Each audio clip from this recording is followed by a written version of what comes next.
በብርዩ ከሰሞኑ ቴዲ አፍሮ ለምን መነጋገሪያ አጀንዳ ሆነ? ለምን ክስ ሊመሰረትበት ይችላል ተባለ? ለምን በመንግስት ዘንድ ስጋት ሆኖ መጣ? ለምን በአውንታ በርሲሳ ፔጅ ውስጥ ዋና መነጋገሪያ ሆኖ ስሙ ተጠቀሰ? እነዚህ ሁሉ መልስ ያገኛሉ። ዛሬ የምንነግራችሁ ስለ ቴዲ አፍሮ አዲሱ የሙዚቃ አልበምና ስላሳለፋቸው ህይወቱ ከዛም ባለፈ በመንግስትና በአውንታ በርሲሳ በኩል እየቀረቡ ስላሉ ትችቶች ይሆናል። አብራችሁን እንድትቆዩ በአክብሮት ነው የምንጋብዘው። ከኛ ጋር ስትሆኑ ቻናላችንን ላይክ፣ ሼርና ሰብስክራይብ አድርጉ። ሌሎችም አዳዲስ መረጃዎችን እናጋራችኋለን። ቴዲ አፍሮ የተወለደው በአዲስ አበባ በቀበና አካባቢ ነው። አባቱ አቶ ካሳሁን ገርማሞ ዝነኛ የኪነ ጥበብ ሰውና ጋዜጠኛም ነበሩ። ቴዲ ገና በልጅነቱ ሙዚቃን የወደደው ከአባቱ ባገኘው ተጽዕኖ ነው። ታዋቂ ለመሆን ግን ረጅም መንገድን ተጉዟል። በመጀመሪያዎቹ ጊዜያት በምሽት ክለቦች ናይት ክለብን ጨምሮ እየዘፈነ ራሱን ሲያዘጋጅ ኖሯል። ከዚያም በ2001 ዓመተ ምህረት የወጣው አቦጊዳ የተሰኘው የመጀመሪያ አልበሙ በኢትዮጵያ ሙዚቃ ታሪክ ውስጥ አዲስ ምዕራፍ ከፋች ነበር። ከዚያ በፊት የነበረውን የሙዚቃ ስልት በመቀየር አዳዲስ ምትና ግጥሞችን ይዞ መጣ። በኢትዮጵያ ውስጥ ቴዲ አፍሮ የሚለው ስም በየቤቱ እንዲሰማ ያደረገው ይህ አልበም ነው። ቴዲ አፍሮ በህይወቱ ውስጥ ብዙ ከባድ ፈተናዎችን አልፏል። የስርን ጊዜ ማሳልፏል። የኮንሰርት እገዳን ጭምር አስተናግዷል። በ2008 ዓመተ ምህረት ከአንድ የትራፊክ አደጋ ጋር በተያያዘ ታስሮ ነበር። ይሄ እንግዲህ እንደ ኤውሮፓውያን አቆጣጠር መሆኑ ነው። በወቅቱ በሙዚቃው ቁንጮ ላይ የነበረ ቢሆንም ያ የፈተና ጊዜ ግን አላቆመውም። ይልቁንም በእስር ቤት ሆኖ ብዙ ምርጥ ግጥሞችንና ዜማዎችንም ጽፏል። ለዓመታት በሀገር ውስጥ ኮንሰርት እንዳያደርግም ተከልክሎ ነበር። ነገር ግን ተከታዮቹና አድናቂዎቹ ከመቀነስ ይልቅ እየጨመሩ ሄዱ። ይሄ የሚያሳየው እውነተኛ ጥበብ በሰንሰለት አትታሰርም የሚለውን ትልቅ ትምህርት ነው። ቴዲ አፍሮ በሌላ ገጽታው ፓን አፍሪካኒዝምን በማቀንቀን ከፍተኛ የሚባል ተቀባይነትን ያገኘ እንቁ ሙዚቀኛ ነው። ቴዲ አፍሮ ስለ ፍቅር ብቻ ሳይሆን ስለ ታሪክና ስለ ጥቁር ሕዝብ ኩራት የሚዘፍን ዋነኛ ተጫዋች ነው። ጥቁር ሰው የተሰኘ አልበሙ ስለ አጼ ሚኒሊክና ስለ አድዋ ድል የዘፈነበት ሲሆን የኢትዮጵያውያንን ማንነትና ኩራት ከፍ አድርጓል። ኢትዮጵያ ሲል የመጣው አልበም ደግሞ በዓለም አቀፉ የቢልቦርድ ሰንጠረዥ ላይ አንደኛ በመውጣት ጭምር ታሪክን ሰርቷል። ቴዲ አፍሮ ተራ ዘፋኝ ብቻም አይደለም። ግጥም ይጽፋል፣ ዜማ ይደርሳል፣ ግፋ ሲል ይዘፍናል። ተመልካቾች በብዙ ፍቅር ይወዱታል። በመርህ መቆም እንደ ቴዲ የሚገኝ የለም። ቴዲ ምንም ያህል ጫና ቢደርስበት የሚያምንበትን ፍቅርና አንድነት ከመስበክ ወደ ኋላ ብሎ አቅም ምንም እንኳን ትልቅ ዝና ቢኖረው አሁንም ድረስ ለአድናቂዎቹ ያለው ትህትና ለሀገሩ ልጆች ያለው ፍቅር እጅግ የሚደንቅ ነው።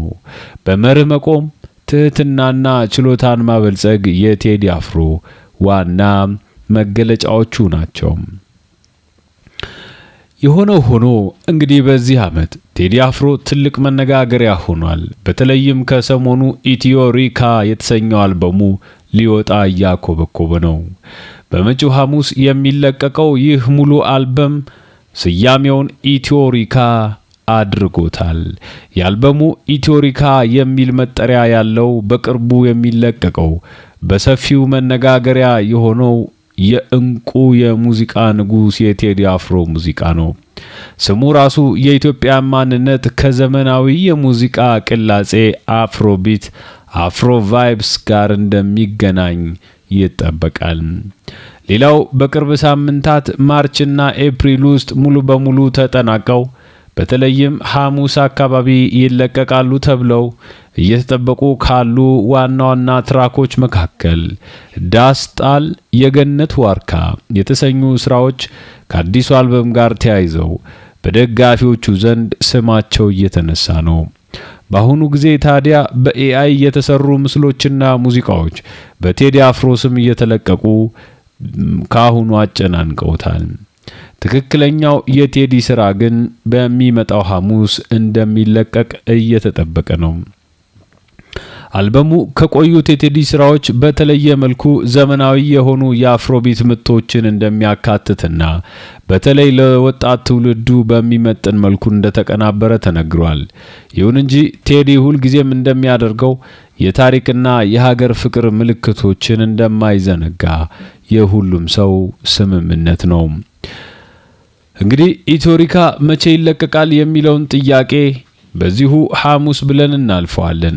በኤአይ ስለሚለቀቁ ሙዚቃዎች ዋናው የሱ ሙዚቃ የሚለቀቀው ሐሙስ ስለሆነ እሱን መጠበቅ ይበጃል።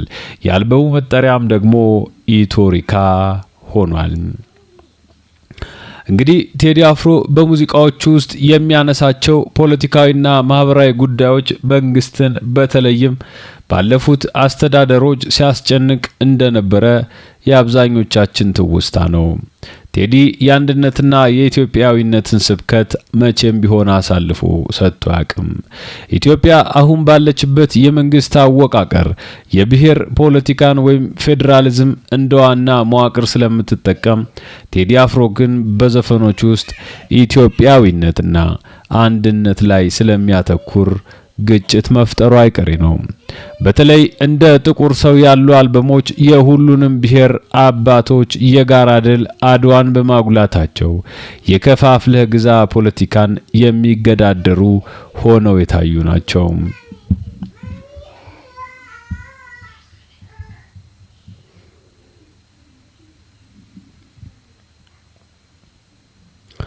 ቴዲ አፍሮ በዘፈኖቹ ውስጥ እንደ አጼ ሚኒሊክና አጼ ኃይለ ሥላሴ ያሉ ነገስታትን በክብር ሲያነሳ የምናቀው ነው።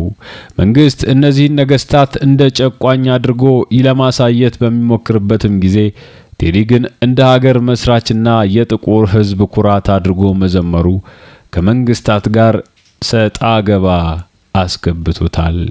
የ2005ቱ ምርጫና ያስተሰሪያል አብዛኞቻችን የምናስታውሰው ነው።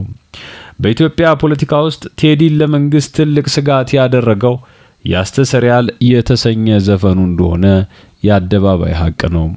ዘፈኑ የወጣው በኢትዮጵያ 1997 በፈረንጆቹ 2005 ምርጫ ዋዜማ ነበር። ለውጥ ይላል ሰው ሁሉ በየቤቱ የሚለው ግጥሙ በወቅቱ ለነበረው ተቃውሞ እንደ መዝሙር አገልግሏል። መንግስት ይህን ዘፈን ህዝብን ለተቃውሞ ያነሳሳል በሚል ክፉኛ ስጋት ላይ ጥሎት ነበር። ከዛ አልፎ ቴዲ አፍሮ ያገኘው የህዝብ ተቀባይነት ማስ ኢንፍሉዌንስ መንግስትን በጣም የሚያስጨንቀው የቴዲ ቃላት በህዝብ ዘንድ ያላቸው ክብደት ነው። በሚሊዮኖች የሚቆጠሩ ወጣቶች ቴዲ የሚለውን ስም ሲሰሙ የሱ ተቃውሞ ወይም ትችት ከመቶ የፖለቲካ ፓርቲዎች በላይ ተጽዕኖ አለው። ኮንሰርቶቹ በተደጋጋሚ የሚታገዱትም ህዝብ በብዛት እንዳይሰበሰብ ካለባቸው ስጋት ነው።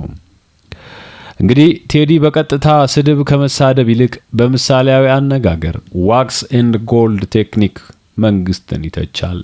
ለምሳሌ ደም ለምኑ ነው፣ ሰላም ለኪ በሚሉ ስራዎች ውስጥ ያሉ ስውር መልእክቶች የመንግስትን የኃይል እርምጃና የዲሞክራሲ ጦት የሚተቹ በመሆናቸው ብዙ ጊዜ በባለስልጣናት አይወደዱም ነበረም። አብዛኛውን ጊዜ ቴዲ አፍሮ ሲጠየቅ ፖለቲከኛ አይደለሁም እኔ የምሰብከው ፍቅርን ነው ይላል። ነገር ግን በፖለቲካዊ ክፍፍል ውስጥ ባለች ሀገር ውስጥ ፍቅርንና አንድነትን መስበክ ራሱ ትልቅ ፖለቲካዊ ስራ ስለሚሆን መንግስት ሁልጊዜም በጥርጣሬ አይን እንዲያየው አድርጎታል። ሌላውና በዋናነት ከቴዲ አፍሮ ጋር ከቅርብ ጊዜያት ወዲህ እየተነሳ ያለው ደግሞ በቲክቶክ ስሙ አዎንታ በርሲሳ ወይም ገዛኸኝ ተሬሳ የሚባለው በተለይም በፋይናንሻል ሌብነት ላይ ስማቸው የሚነሱ ታዋቂ ሰዎችን ያጋለጠው ግለሰብ ነው። ለመሆኑ አዎንታ በርሲሳ ማን ነው? አዎንታ በርሲሳ ትክክለኛ ስሙ ገዛኸኝ ተሬሳ ይባላል። የቀድሞ ኦዲተር ነው። በአሁኑ ሰዓት በማህበራዊ ሚዲያ በተለይም በፌስቡክ፣ ዩቲዩብ እና ቲክቶክ በሀገሪቱ ውስጥ ያሉ የተለያዩ የኢንቨስትመንት የፋይናንስ ማጭበርበሮችን በማጋለጥ የሚታወቅ ግለሰብ ነው። በተለይ የኤሌክትሪክ መኪና ሽያጭ ላይ የነበሩ የፊንቴክ ማጭበርበሮችን በማጋለጥ ብዙ ስራዎችን ከኪሳራ አድኗል ተብሏል። ከቴዲ አፍሮ ጋር ታዲያ ያገናኘው ወሬ ምንድነው? በቅርብ ጊዜ በዩቲዩብ፣ ቲክቶክ እና ሌሎች መረጃ አውታሮች ላይ እየተሰራጨ ያለው መረጃ ይህን ይነግረናል። አንደኛው የኢንቨስትመንት ጥርጣሬ ነው። አንዳንድ የማህበራዊ ሚዲያ አቅራቢዎች ቴዲ አፍሮ አዎንታ በርሲሳ ካጋለጣቸው የፋይናንስ ተቋማት ጋር ግንኙነት አለው የሚልን ወሬ እየነዙ ነው። አዎንታ በርሲሳ ደግሞ በንግግሩ ውስጥ አንዳንድ ታዋቂ ግለሰቦች ስማቸውና ዝናቸውን ለማጭበርበሪያነት እየዋለ መሆኑን ሲገልጽ የቴዲ አፍሮም ስም በተዘዋዋሪ አንስቶታል። ይህ ወሬ ታዲያ በቴዲ አፍሮ ደጋፊዎች ዘንድ ከፍተኛ ቁጣን አስነስቷል። ቴዲ እንደዚህ ያለ ህገወጥ ስራ ውስጥ አይገባም በሚልና ስማቸውን ለማጥፋት የታቀደ ነው በሚል ክርክሮችን አድርገዋል። እስካሁን ባለው መረጃ ቴዲ አፍሮ በይፋ ከነዚህ ተቋማት ጋር የንግድ ግንኙነት እንዳለው የሚያሳይ ምንም አይነት ህጋዊ ማስረጃ የለም። አዎንታ በርሲሳም የሚያጋልጣቸው ጉዳዮች በአብዛኛው በፋይናንስና በንግድ ዘርፍ ላይ ያተኮሩ ናቸው። በቴዲ አፍሮና በአዎንታ በርሲሳ መካከል ያለው ግንኙነት በወሬ ደረጃ ያለ እንጂ በጋራ የሰሩት ወይም የተገናኙበት አንድ ነገርም የለም። አዎንታ በርሲሳ ሌቦችን በማጋለጥ የሚታወቅ ሰው ነው።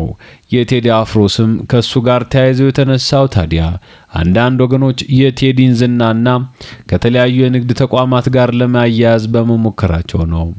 ነገር ግን ቴዲ በአሁኑ ሰዓት ትኩረቱ ኢትዮሪካ በተሰኘው አዲስ አልበሙ ላይ ብቻ እንደሆነ ሁላችንም እናውቀዋለን። አዎንታ በርሲሳ፣ ገዛኸኝ ተሬሳ በአሁኑ ሰዓት እንደ ኤፕሪል 2026 በኢትዮጵያ ውስጥ ያሉ የፋይናንስ ማጭበርበሮችንና በታዋቂ ሰዎች ስም የሚነግዱ የኢንቨስትመንት ድራማዎችን በማጋለጥ ትልቅ መነጋገሪያ ነው። በተለይ ከፊንቴክ ኩባንያ ጋር በተያያዘ ታዋቂ ሰዎችን ያሳተፈ ትልቅ የፋይናንስ ቅሌት ተነስቶ እስር ቤት ደርሷል። የፊንቴክ ቅሌት እነ ሰራዊት ፍቅሬን፣ እነ መንሱር ጀማልን፣ ሰለሞን ቦጋለ፣ ይገረም ደጀኔና የመሳሰሉ ታዋቂ ግለሰቦችን ከቤታቸው ወስዶ እስር ቤት ከቷቸዋል። ከቴዲ አፍሮ ጋር በተያያዘ ግን አዎንታ በርሲሳ ያነሳቸው ነጥቦች በጣም አነጋጋሪ ናቸው። ሚስጥራዊ ሰነድን ጨምሮ አዎንታ በርሲሳ በቴዲ አፍሮና በፊንቴክ መካከል ያለ ድብቅ ሰነድ በሚል መረጃዎችን አጋርቷል። የደጋፊዎችም ጥርጣሬ አዎንታ ታዲያ ቴዲ አፍሮም የዚህ ኩባንያ አካል ሊሆን ይችላል የሚል ጥርጣሬን የሚፈጥሩ መረጃዎችን ሲያሰራጭ፣ የቴዲ አፍሮ ደጋፊዎች ደግሞ ቴዲን ከሌቦች ጋር አትቀላቅል በሚል ጠንካራ ተቃውሞን ሰጥተውታል። ቴዲ ግን በዚህ ሁሉ ዝም እንዳለ ነው። ቴዲ አፍሮ እስካሁን ስለዚህ ጉዳይ በይፋ የሰጠው ምላሽ የለም። ነገር ግን ስሙ በማህበራዊ ሚዲያ ላይ ለክርክር መነሻ ነው። ታዲያ በቅርብ ቀናት ውስጥ አዎንታ በርሲሳ ባልታወቁ ታጣቂዎች ታገተ የሚል ሰበር ዜና ሞቶ ነበር። አዎንታ ከቆይታ በኋላ ተለቆ ያጋለጥኳቸው ሌቦች ናቸው ያገቱኝና የደበደቡኝ በማለት ቪዲዮ ለቋል። ይህም ጉዳዩን የበለጠ ስሜታዊ የብዙዎችን ትኩረትም እንዲስብ አድርጎታል። ቴዲ አፍሮ ይህን ሁሉ መንገድ እየተከተለ ባለበት ጊዜ ከአዎንታ ወሬ ጋር በተያያዘ ሌላው ትልቅ ዜና ከሰዋሰው መልቲ ሚዲያ ጋር የነበረውን የ300 ሚሊዮን ብር ውል ማቋረጡን በይፋ ገለጸ። ቴዲ የተቀበለውን ቅድመ ክፍያም በሙሉ መልሶታል። ምክንያቱም ጥበቤን ለገንዘብ አልሸጥም፣ ነፃነቴን እፈልገዋለሁ በሚል እንደሆነ ተነግሯል። ይህ እርምጃው አዎንታ በርሲሳ ከሚያነሳው የፋይናንስ ጥቅምና ማጭበርበር ወሬ በተቃራኒ ቴዲ ለገንዘብ የማይገዛ መሆኑን የሚያሳይ ነው በሚል ደጋፊዎቹ እንደ መከራከሪያ እየተጠቀሙበት ነው። እንግዲህ በዚህና በዛ ያለ የቴዲ አፍሮ አልበም ሊወጣ 2 ቀናት ብቻ ቀርተዋል። አሁን ታበርሲሳ የኢትዮጵያን ዝነኞች በቅሌት እየዘረዘረ ባለበት በዚህ ጊዜ የቴዲ አፍሮ ስም መጠቀሱ ትክክል ነው ወይስ ስሙን ለማጥፋት የታለመ? ቴዲስ ለምን 300 ሚሊዮኑን መልሶ ከሰዋሰው መልቲሚዲያ ወጣ? ከፊንቴክ ጋርስ ያለው ግንኙነት ምንድነው? የሚሉ አነጋጋሪ ጉዳዮችን የመለስንበት ይህ ትንታኔ በዚሁ ያበቃል። በሌላ ጊዜ በሌላ ፕሮግራምና እንደዚሁ በምርመራ ዘገባ እስከምንገናኝ ሰናይ ጊዜ እንዲሆንላችሁ እንመኛለን። የቻናላችን ቤተሰብ ትሆኑ ዘንድ በአክብሮት እየጠየቅን ላይክ፣ ሼር እና ሰብስክራይብ ማድረግ እንዳይዘነጋ እናስታውሳችኋለን። መልካም ጊዜ፣ መልካም ምሽት ይሁንላችሁ።